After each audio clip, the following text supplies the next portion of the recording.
we're gonna jump into this complaint that was made by Drake against the UMG recordings. We're gonna run it through ChatGPT. I'm not reading the whole thing, to be honest with you. We're gonna run it through ChatGPT and see what ChatGPT thinks and see if there's actual evidence or if it's just bullshit. A lot of it so far, like people are saying, like are pretending as though like this means it's like a for sure thing. But in reality, this is just a complaint.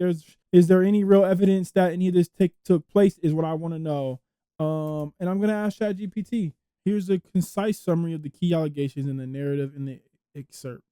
Aggressive defamation for profit campaign. Universal Music allegedly went far beyond music promotion, whitelisting Kendrick Lamar's track Not Like Us on YouTube, Twitch, covertly playing third parties to stream it, push radio spins, and otherwise amplify its reach, all to maximize profits, false, vile accusations against Drake, real world harm and threats.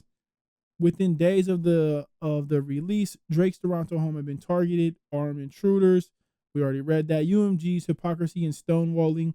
Although UMG publicly professes strict anti-harassment code and has aggressively sued others over defamation, it used Drake's private request to halt and correct the defamatory campaign, choosing profit over safety. Drake's legal response: feeling betrayed by his own label and left with no alternative, Drake has filed a lawsuit against UMG. Okay. We kind of understand what they're saying at this point.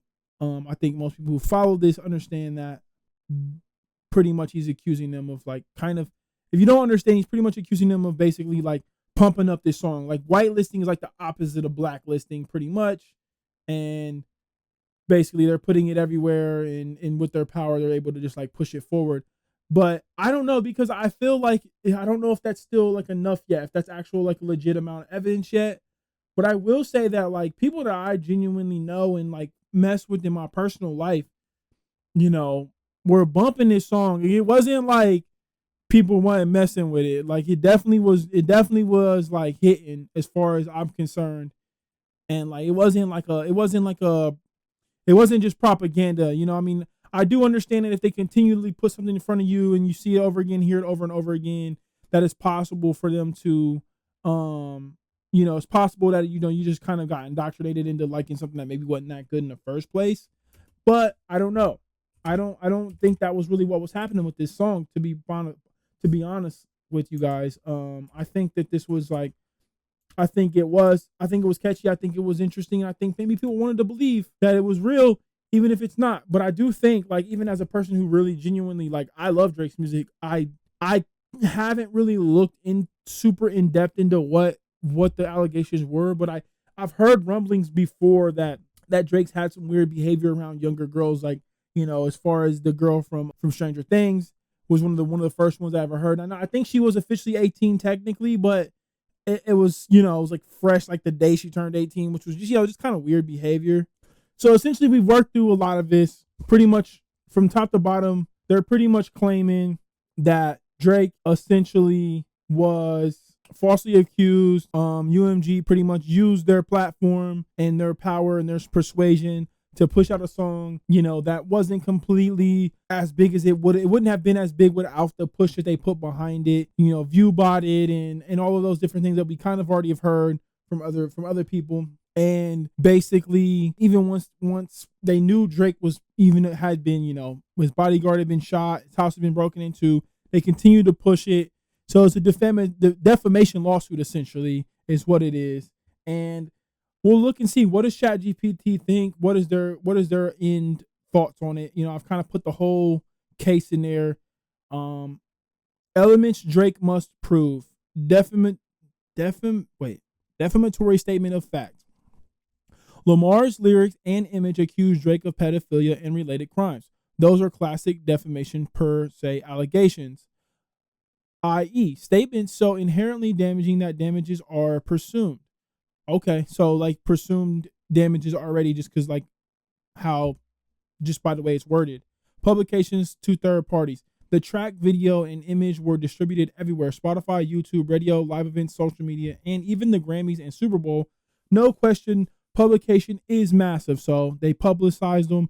Falsity. Drake has never been charged with. That's a very important thing. Drake has never been charged with or accused by any credible source of sexual misconduct involving minors. The falsity element is strong. Hey, that's a good point. There's no, I mean, he has a lot of power and a lot of sway, so he could always kind of, there's a chance that he could, like, you know, fix that from happening, maybe pay people off, but no one's came forward. And you know how it is, like, for famous people have allegations all the time. So the fact that he's never had even an allegation speaks well to his character. So I mean, we'll see. Fault. Actual malice. As a public figure, Drake must show UMG knew the allegations were false and acted with reckless disregard for the truth. New York Times versus Sullivan. Strengths for that must be a case that has, you know, went through the same thing before. Strengths for Drake. UMG's own contracts promise to promote defamatory content. Promise to remove. UMG's contracts promise to remove defamatory content. Executives never checked with Drake, despite clear signs the claims were baseless.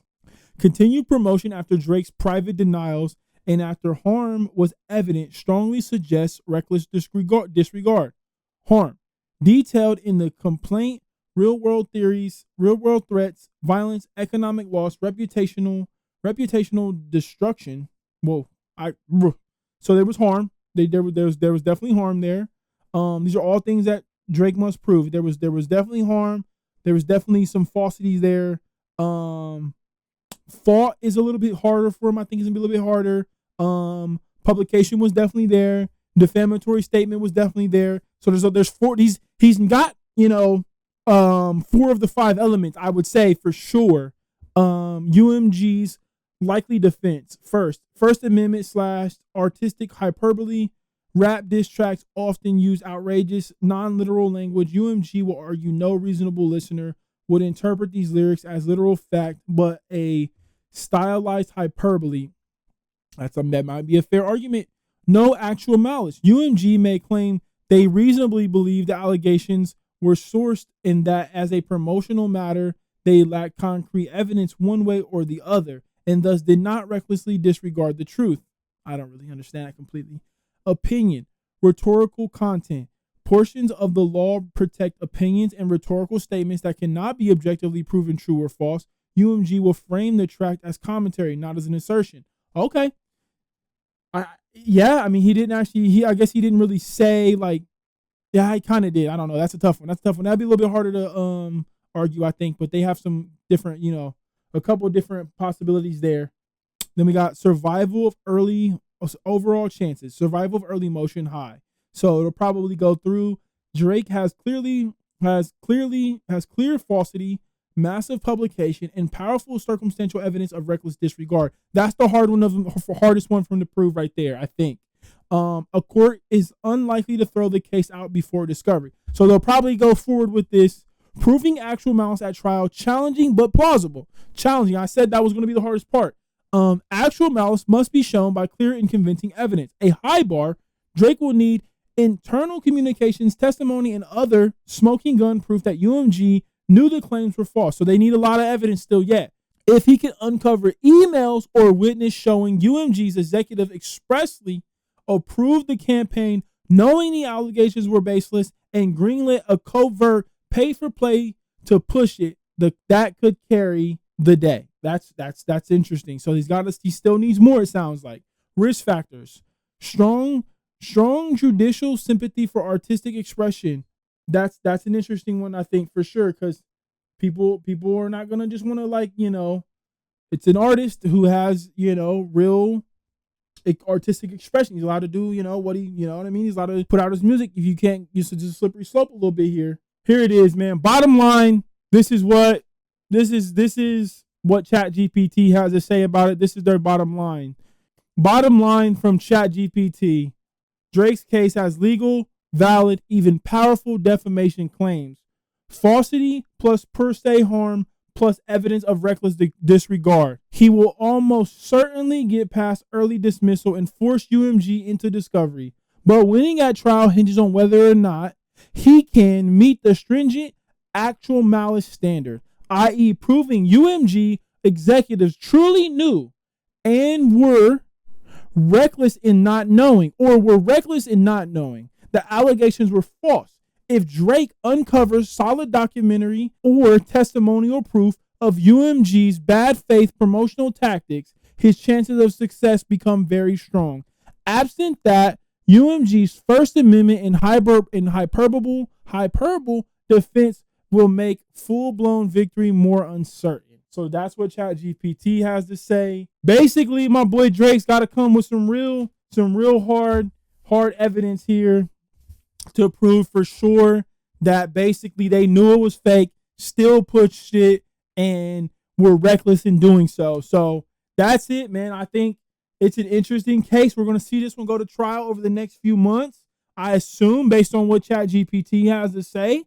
I'm super intrigued by this one. I'll be honest. When I first seen the case come out, I was like, yo, Drake suing homies now? Like, that ain't no real, you know what I'm saying? That ain't no, like, that's not what we do in hip hop. But after reading through the discovery or this complaint here, I feel a little bit different about it. I feel like there's actually some good logic why he should probably kind of, maybe look into this a little bit further. And, maybe this was some BS. Maybe it was legit. Like, hey, if you guys are actually going behind my, going out there knowing this is fake, pushing this, really helping promote this track in a way that like other tracks don't get promoted from you guys. Even, I mean, I'm sure Drake's benefited from the same kind of promotion on his own music, which, I don't think he obviously, that might be why he knows that this is even possible, but ultimately he's got to prove, the reckless and the not knowing part of it. So it's an interesting case, man. That's gonna be a crazy one, man. I don't know. I don't know if he's actually proved it. I seen a Twitter post today, which basically a lot of people were saying it's all real, it's all true, and it's like I kind of was like, I took it with a grain of salt, just like everything on social media, and kind of looked at it that with a little bit more scrutiny. And now looking back at it, I'm like, okay, so there's a little bit less evidence than I actually thought. So there is quite a bit of circumstantial evidence though, at the very least.